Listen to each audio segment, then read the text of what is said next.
철학자 루소가 한 말입니다. 사람의 인생 중에 10세 이전에는 과자에 움직인다고 합니다. 20세에는 사랑하는 여인에 따라서 움직인다고 해요. 30대에는 쾌락에 따라 움직이고 40대에는 야망, 즉 야심에 따라 움직이고 50대에는 탐욕에 움직이고 60대 이후에는 건강을 따라서 움직인다 라는 말이 있습니다. 오늘 바울은 디모데에게 이제 마지막 결론적인 목회 권면을 하고 있습니다. 신앙생활은 이렇게 해라. 그리고 목회 사역은 이렇게 해라. 디모데전서 1장에서부터 그는 이 영적인 아들 그리고 영적인 사역자 디모데에게 성령께서 주시는 말씀으로 실로 그를 권면하고 있습니다. 특별히 에베소 교회의 여러 가지 문제들, 바울의 사도권에 대한 도전, 그리고 율법과 영지주의, 율법주의 유대교인들의 침투와 그리고 이원론 사상을 가진 영지주의자들, 그리고 다른 혼합적인 여러 가지 잘못된 이단 사상들이 들어오면서 교회에 혼란이 생기기 시작했습니다. 특별히 여러 가지 교회 안에 여러 복지적인 문제, 과부를 도와주고 또 가난한 고아를 도와주고 노인들을 공경하는 문제와 젊은이들을 다스리는 문제, 심지어는 교회 공동체에 여러 가지 섞여져 있는 수많은 문제들을 바울이 말씀으로 권면을 해주고 왔습니다. 그러면서 6장 1절에서 3절, 2절까지는 디모데전서 5장에 연결된 말씀이에요. 특별히 장로들에 대한 그리고 그들의 여러 가지 교회에 치리하는 문제, 그리고 안수하는 문제, 그리고 자신을 정결하게 하는 문제 등을 설명하면서 교회 안에 상전과 종의 관계를 어떻게 해야 할지를 1절과 2절에 설명해 주고 있습니다. 여러분, 초대교회는 상전과 종이 함께 다니는 교회였습니다. 귀족과 노예가 함께 다니는 교회였습니다. 그래서 교회에 왔더니 상전과 종이라는 직분은 없어지고 믿음의 형제 공동체라는 가족 관계가 형성이 됐어요. 교회에서 떠나 가정으로 돌아갔더니 종들이 자기 상전을 마땅히 공경할 자로 여기지 않고 하나님의 이름으로 그 믿음의 상전을 형제라고 가볍게 여기는 일들이 생겼던 거예요. 그러니까 종들에게 아무리 믿음 안에서 한 형제가 됐어도 그가 가정으로 돌아가 직장으로 돌아가 관계되어 있는 마땅히 상전, 윗사람을 공경하는 일에 대해서는 하나님의 이름과 교훈으로 비방을 받지 않게 잘해야 된다라고 말하고 있는 겁니다. 그러면서 오늘 이 1절과 2절에 대해서 상전과 종의 믿음의 관계를 설명합니다. 그리고 3절에서 10절 오늘 본문에는 말씀과 경건에 관한 교훈을 얘기해 주고 있어요. 말씀이 뭐냐? 그리고 경건에 관한 교훈이 뭐냐? 지금 에베소 교회에는 오늘 3절에 보니까 다른 교훈이 들어와 있다는 걸 발견하게 됩니다. 여러분, 여기서 다른 교훈이란 무엇입니까? 주 예수 그리스도의 말씀과 다른 교훈이라는 거예요. 성경에는 명확하게 하나님의 말씀이 기록되어 있어요. 신약 성경은 예수 그리스도의 복음이 기록되어 기록되어 있습니다. 그런데 다른 복음, 잘못된 것들이, 다른 교훈, 인간의 사상과 인간의 교훈들이 하나님의 말씀인 것처럼 침투해 왔다는 거예요. 여러분, 우리는 한 가지 분명히 짚어보고 넘어갈 게 있습니다. 성경은 우리가 이해하는 말씀이 아닙니다. 성경은 이해하는 것이 아닙니다. 성경은 믿고 받아들이는 말씀입니다. 그래서 성경을 이해하지 못하는 것을 우리는 이해해야 됩니다. 왜냐하면 성경은 우리가 이해하지 못하는 말씀이 너무나 많기 때문이에요. 왠지 아십니까?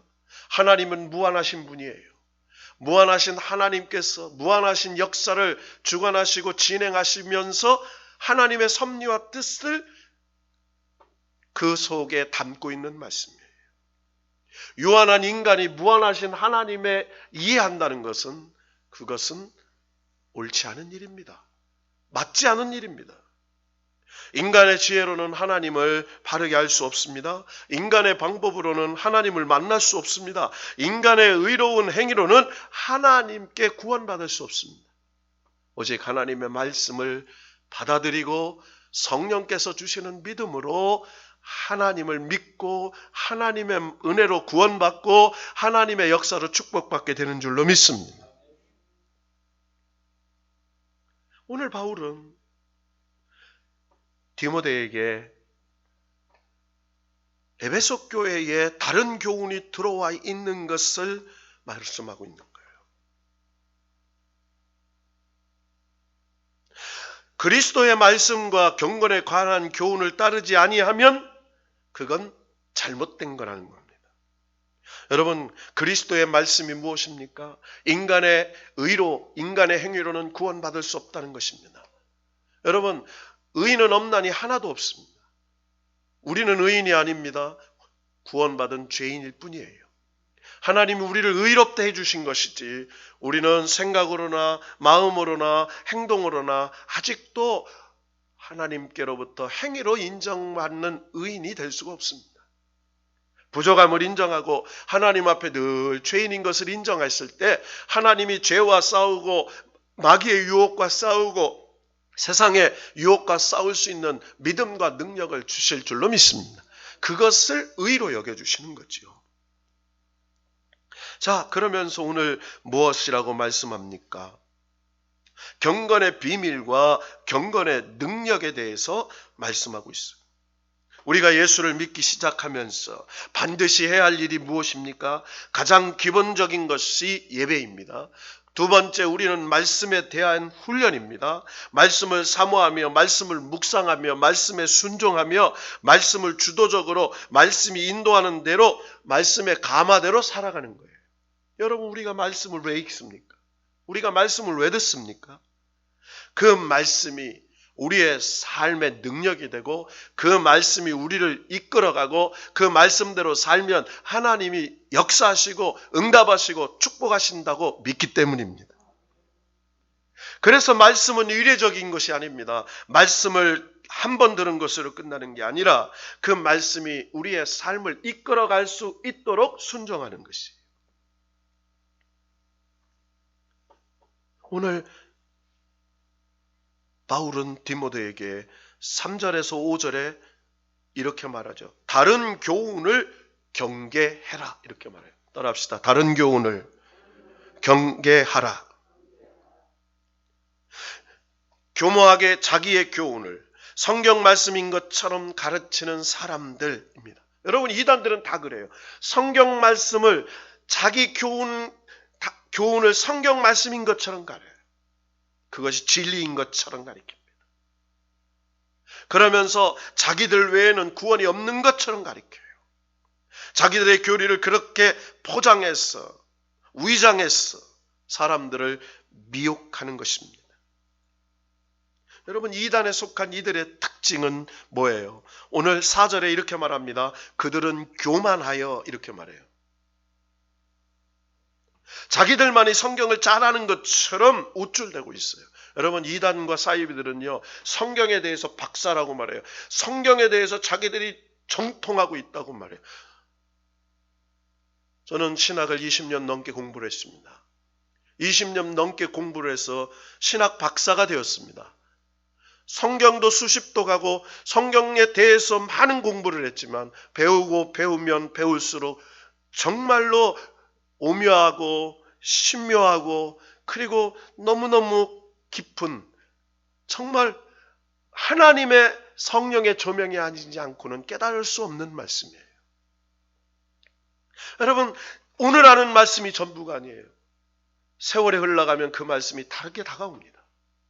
그 말씀이 숨겨져 있는 비밀이 또 있습니다. 오늘 하는 말씀이 전부가 아니라는 거예요.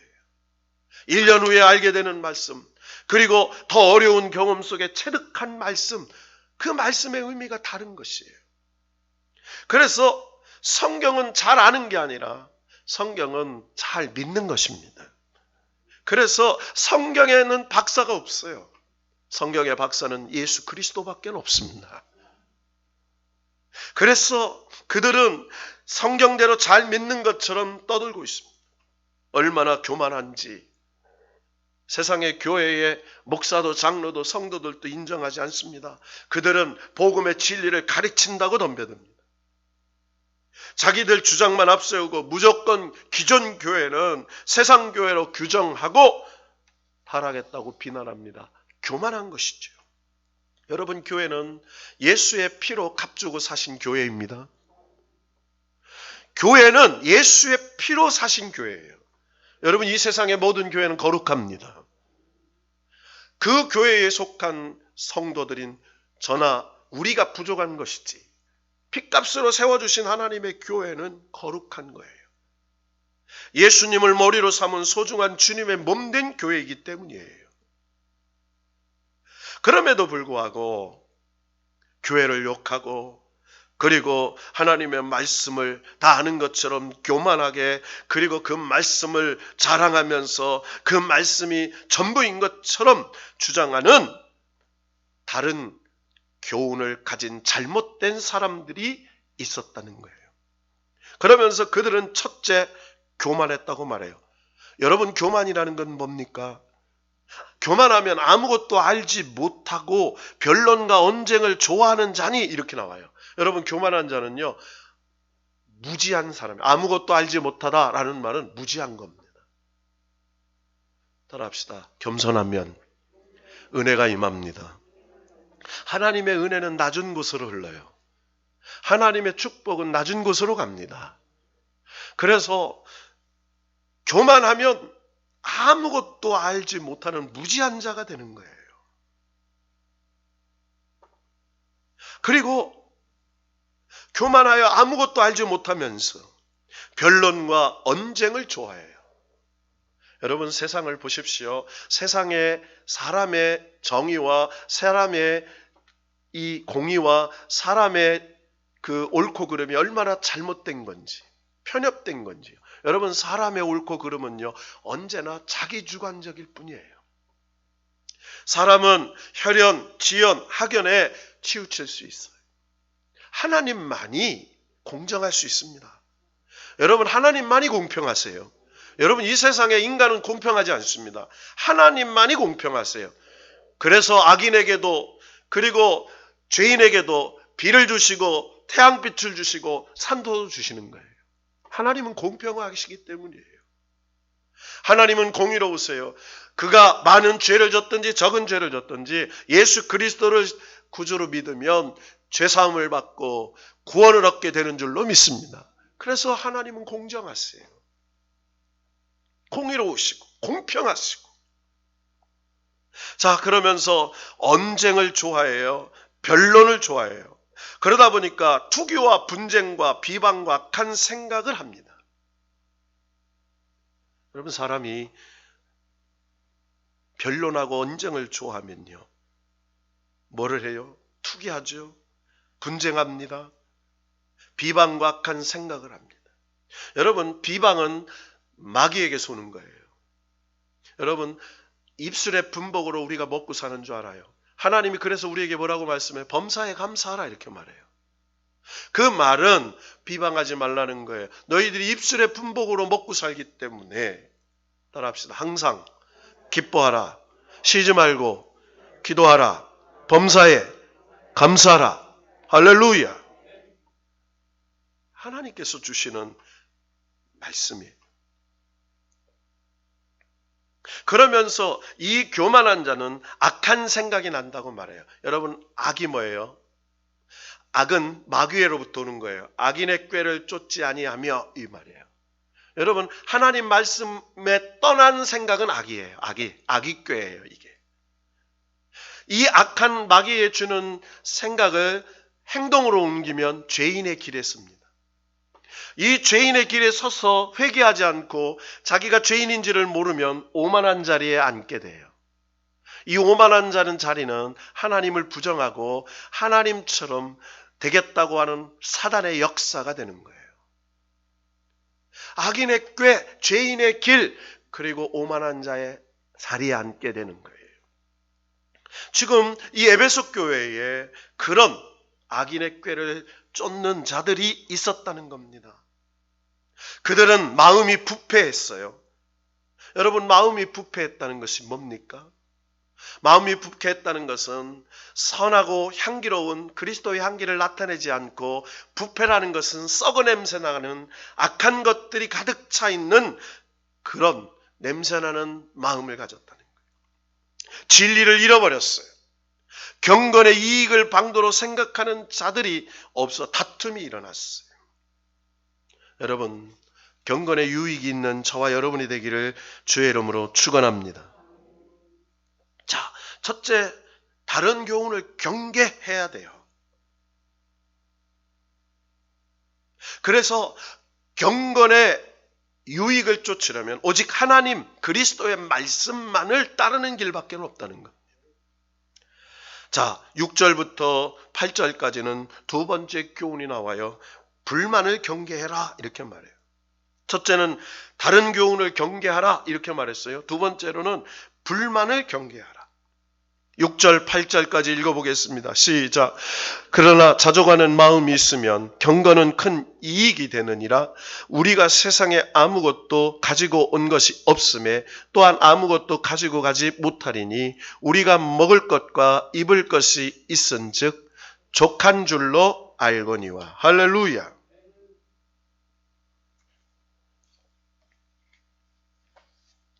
여러분, 무슨 말을 하고 있습니까? 불만을 경계하라는 거예요.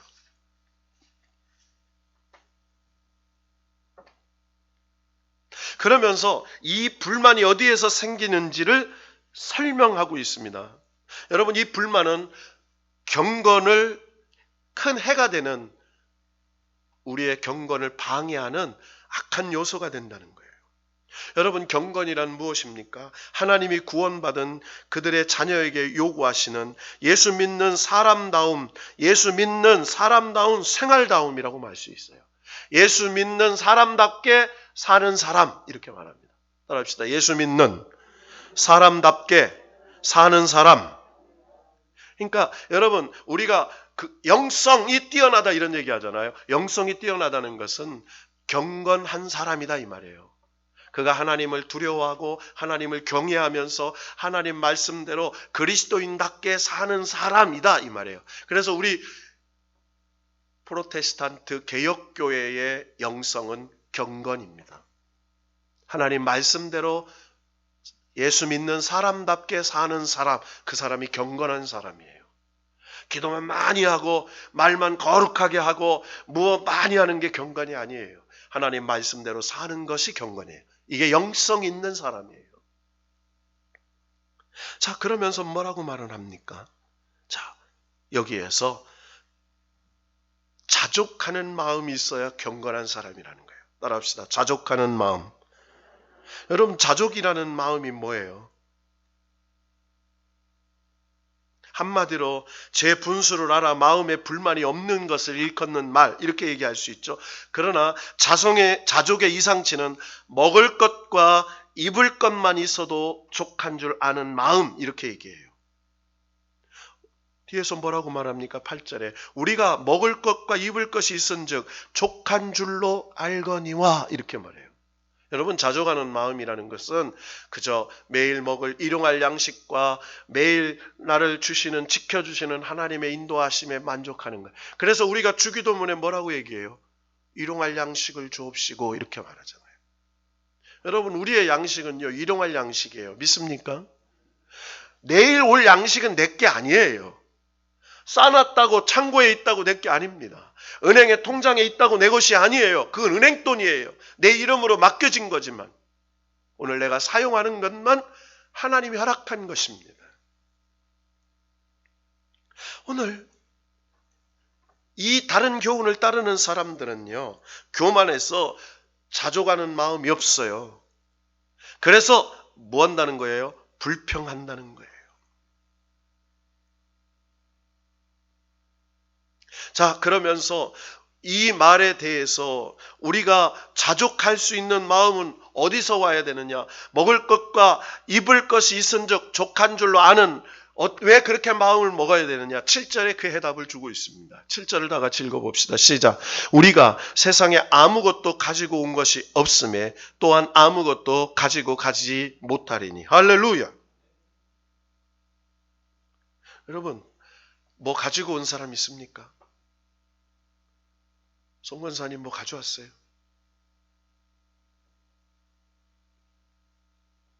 임숙빈 권사님 자녀들 낳으면서 뭐 가지고 온 자녀가 있던가요?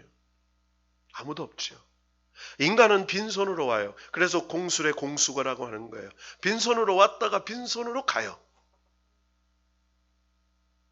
그래서 유럽에서 헬라 문화권에서는 장사 지낼 때 관 밖으로 손을 내밀어 놓습니다.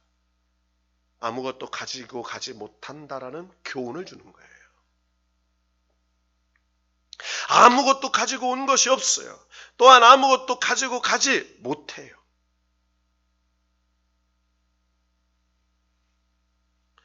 여러분, 전도서 5장 10절과 6장 7절에 보면 우리가 아무리 많이 가져도 아무리 많이 누려도 만족하지 못하고 좀 더 갖기를 누리기를 욕망하는 존재다 이렇게 말해요. 좀 더, 조금 더, 조금 더 이렇게 얘기해요. 여러분, 성령님이 주시는 것은 자족하는 마음이에요. 그래서 이것이요, 하나님께서 주시는 은혜는 바로 자족하는 마음이에요. 그래서 범사에 감사할 수 있어요. 우양간에 소도 없고 외양간에 양이 없어요. 밭에 소출이 없어요. 무화과나무에 열매가 없어요. 없어도 그 모든 것을 주관하시는 하나님이 나와 함께 하시면 즐거워할 수 있어요. 왜? 그분으로부터 오는 것이기 때문에. 그러니까 근본을 깨닫게 되는 거예요. 그래서 하나님을 믿었더니 감사하지 않을 것이 하나도 없다는 거예요. 이 사도 바울의 깊은 영성에서 나온 고백입니다. 사도 바울은 믿음으로 고백하기를 뭐라고 말했습니까? 빌립보서 4장 11절에서 13절 말씀을 한번 찾아보십시다. 빌립보서 4장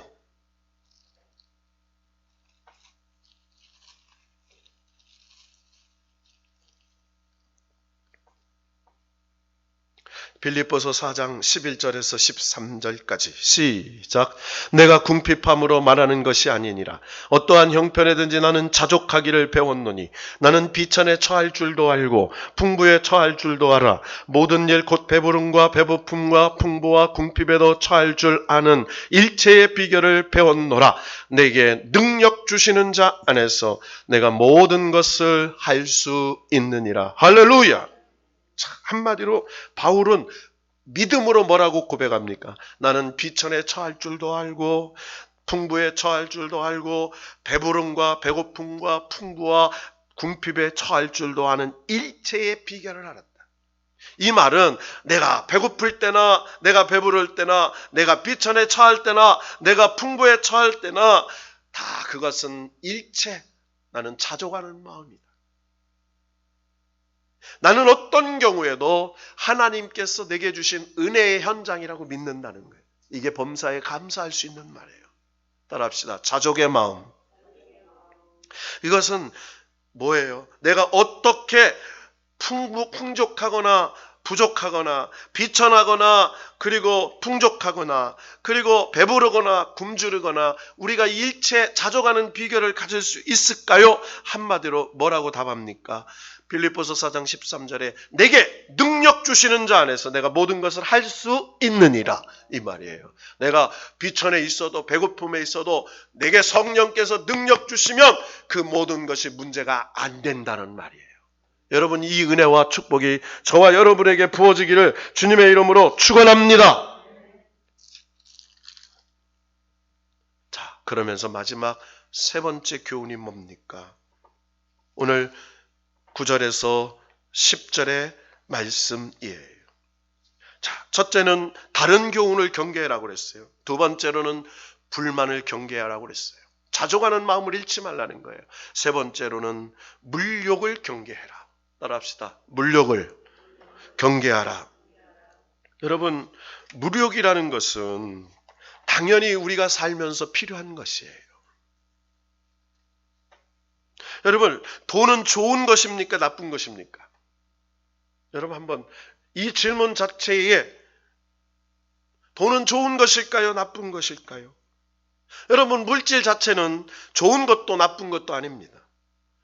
물질은 쓰는 사람에 따라서 좋게 사용하면 좋은 것이고 나쁘게 사용하면 나쁘게 되는 것입니다. 주변 사람을 망하게 하면 나쁜 것이 되고 주변 사람을 잘 되게 하면 좋은 것이 되는 거예요. 그러면서 오늘 말씀은 뭐라고 해요? 돈을 사랑함이 일만하게 뿌리라. 돈은 악이 아니에요. 돈은 하나님께서 하나님의 영광을 위해서 이 세상에 살아가는 수단입니다. 따라합시다. 돈은 수단입니다. 여러분, 돈이 많으면 편리한 거예요. 그러나 이 편리함을 위해서 우리가 사는 게 아니라 이 돈을 통해서 하나님께 영광을 돌리고 많은 사람들에게 생명을 살리고 유익을 끼치는 도구, 거룩한 사역의 도구가 될 수 있기를 축원합니다. 여러분, 물권을 받은 하나님의 축복이 있기를 바랍니다. 하나님께서 여러분에게 물권을 주시기를 원합니다. 여러분은 자녀들이 물권을 가진 사람들이 되기를 축복합니다. 그 물권을 받아서 하나님의 영광을 드러내는 데 사용하면 하나님이 크게 역사하실 줄로 믿습니다. 그래서 자녀들을 위해서 물권 달라고 기도하는 거예요. 그래서 자녀들을 위해서 심습니다. 저도 목사지만 어렸을 적부터 우리 자녀들을 위해서 계속 걔들이 뭐 어린아이가 무슨 돈이 있겠어요. 부모가 심는 거죠. 그 아이들의 이름으로 물질의 씨앗을 심는 거예요. 그 물질의 씨앗이 100배, 1000배, 만배가 되어서 하나님이 열매 맺게 해주실 줄로 믿고 하나님 물권을 주셔서 하나님 앞에 거룩하게 사용되는 일꾼 되게 하려고 여러분의 자녀들이 그렇게 되기를 바랍니다. 여러분, 돈은 우리가 살아가는데 매우 필요하고 요긴한 것이죠. 돈이 넉넉하게 있으면 살아가는데 편리해요. 쉽게 좋은 일도 많이 할 수 있어요. 그러나 성도가 돈을 너무 사랑하면 믿음에 방해가 된다는 거예요. 그래서 물욕을 경계해야 되는 거예요. 물질을 사랑하는 욕망을 경계해야 된다는 거예요. 여러분, 물질을 관리할 수 있는 청지기가 되기를 바랍니다. 여러분, 그래서 오늘 뭐라고 말씀하세요? 마가복음 9장 43절, 45절, 49절에 보면 무슨 말씀이 나요? 만일 내 손이 너를 범죄하거든 찍어버리라. 만일 내 발이 너를 범죄하거든 찍어버리라. 만일 내 눈이 너를 범죄하거든 빼어버리라. 돈이 생긴다면 눈도 뽑을 수 있다. 돈이 생긴다면 팔도 찍어낼 수 있다. 돈이 생긴다면 다리라도 잘라버릴 수 있다. 이렇게 나가는 게 세상이에요. 이게 배금주의 사상이에요. 그러나 그런 것들을 경계하라는 거예요. 물질의 욕망을 경계하라는 거예요. 여러분, 이 시대는요, 돈의 위력 앞에 사람들이 무릎 꿇는 배금주의 시대예요. 저는 요즘에 큰 로펌 회사 있잖아요. 로펌 회사를 막 몇십 명씩. 여러분, 변호사, 한 번 변호사 선임하면요, 그런 큰 로펌 회사 같은 경우는 한 번 선임하는데 5억이래요. 이철승 집사님, 그렇죠? 한 사람 변호사가 5억이에요. 10명이면 50억이에요. 그 50억을 선임해서 뭐 할까요? 그 50억을 선임해서 더 많은 걸 지키려고 하기 때문이에요. 죄를 덮어버리고. 이런 시대가 그런 거예요. 유전무죄, 무전유죄가 되는 시대예요. 권력이 있으면 죄가 없이 뭉개지는 시대예요. 그래서 우리가 살고 있는 이 시대는 물질 앞에 사람의 명예와 모든 것이 무릎 꿇어지는 배금주의 시대예요. 그래서 너희의 신은 배요. 그래서 요즘 텔레비전에 먹는 것만 나오잖아요. 얼마나 먹을 게 많이 나와요. 그 코미디언 넷이 나와가지고 남자 셋 여자 하나 막 맛있는 집 가가지고 막 먹는 게 뭐예요? 제목이 없네. 한 입만 하는 거 있잖아요. 진짜 그거 보면요 침이 꼴깍꼴깍 들어요. 진짜 먹고 싶고. 그리고 얼마나 잘 먹는. 제가 그걸 보다 깜짝 놀라는 건 그 네 사람 다요 한 입만이 제 한 끼 양이더라고요. 숟가락 하나에 한 공기가 올라가. 그리고 그 한 공기가 한 입에 들어가. 그 입 벌릴 때요 저도 모르게 어떤 때는요 따라 벌리게 돼요. 우리가 살고 있는 이 시대가 그런 시대예요. 우리의 신, 우리가 믿는 신이 배요. 먹기 위해서. 우리의 신이 돈이에요. 여러분 오늘 주님께서 뭐라고 말씀하세요? 누가복음 19장 8절에 삭개오가 예수님을 만난 후에 돈의 노예로 살다가 자유케 되잖아요. 여러분 삭개오라는 말은 청렴한 사람, 깨끗한 사람 이런 뜻이에요. 그런데 그가 어떻게 세리장이었어요. 그는 많은 돈을 벌었어요. 다른 사람보다 신체적 결함이 있었어요. 그래서 왕따 됐어요. 그래서 돈이 자기를 지켜주는 거라고 했어요. 그러나 주님을 만난 후에 그가 뭐라고 고백합니까? 내 재산의 반을 가난한 사람에게 나누어 주겠습니다. 또 사기치거나 강탈한 것에 4배나 갚겠습니다. 딱 얘기하잖아요. 돈으로부터 자유해져요. 여러분 행복은 거기에서 오기 시작하는 겁니다. 여러분 돈에서 저와 여러분이 자유가 되기를 주님의 이름으로 축원합니다. 그래서 너무 가난해도 죄를 짓는 거예요. 너무 부자도 죄를 짓는 거예요. 그래서 하나님께서 필요에 따라서 주셔서 그 필요가 내가 잘 나누어 주면 더 많이 맡길 것이고 잘 사용하면 더 크게 주실 것이고 더 하나님께 영광 돌리면 많은 것을 맡겨줄 줄로 믿고 여러분 물질에 5달란트 받은 축복의 청지기들이 되시기를 주님의 이름으로 축원합니다. 자, 그러면서 성경은 경고합니다. 부하려 하는 자들은 시험과 올무와 여러 가지 어리석고 해로운 정욕에 떨어지나니 곧 사람으로 침륜과 멸망에 빠지게 하는 것이라 이렇게 말해요. 자, 뭐라고요?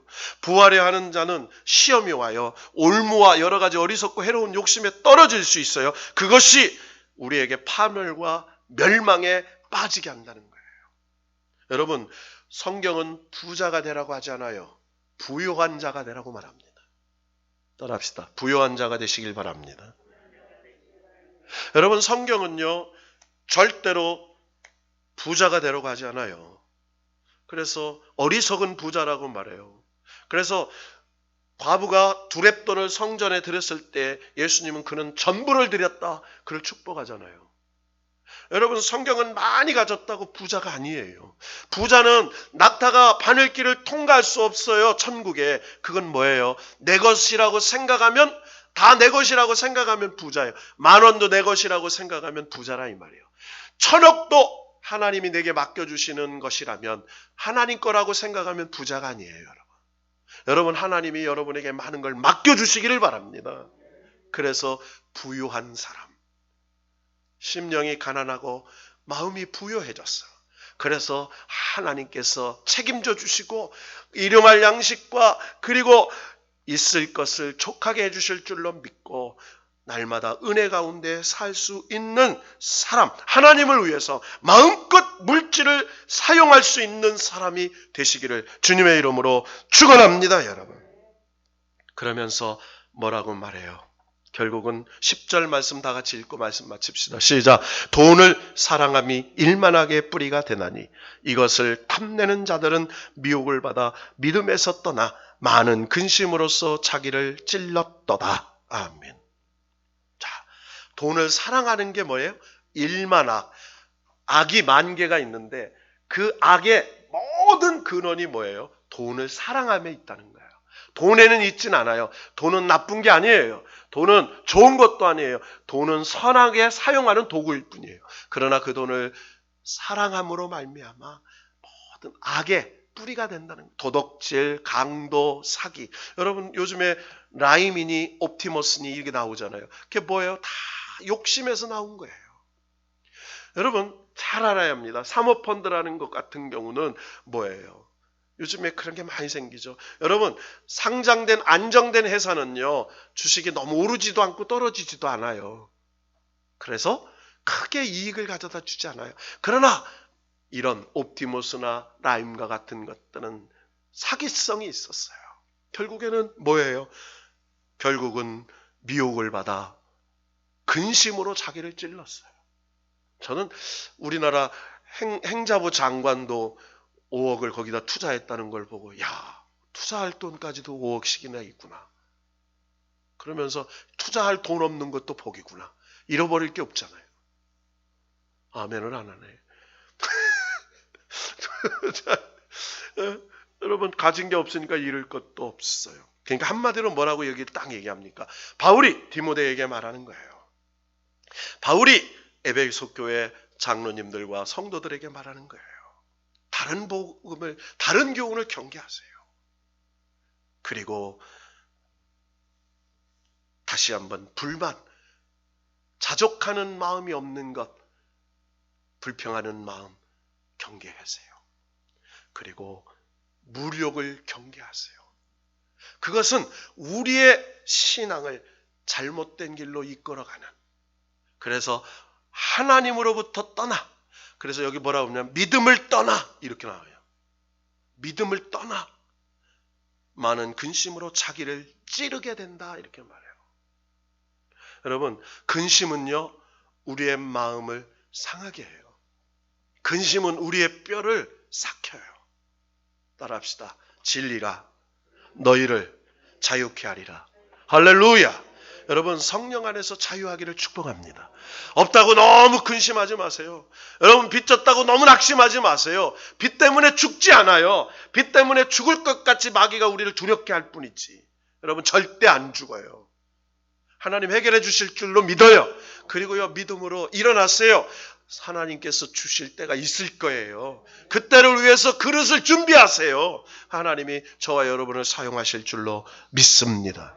그러면서 바울은 다음 주에 디모데전서 결론을 11절에서부터 21절에 내립니다. 그것이 너희의 믿음의 선한 싸움이 될 것이다. 살아가면서 무력과 그리고 다른 교훈과 그리고 불평과 불만하는 그런 것들이 싸우는 게 믿음의 싸움이다. 다른 게 아니다. 명심해라. 그것은 한 번 끝나는 게 아니다. 그래서 하나님의 말씀을 많이 믿고 하나님 말씀이 너를 이끌어가서 그 말씀이 능력이 돼서 그 말씀이 너를 감화하여 그 말씀의 은혜로 사는 믿음의 사람이 되어라 라고 말씀하고 있습니다.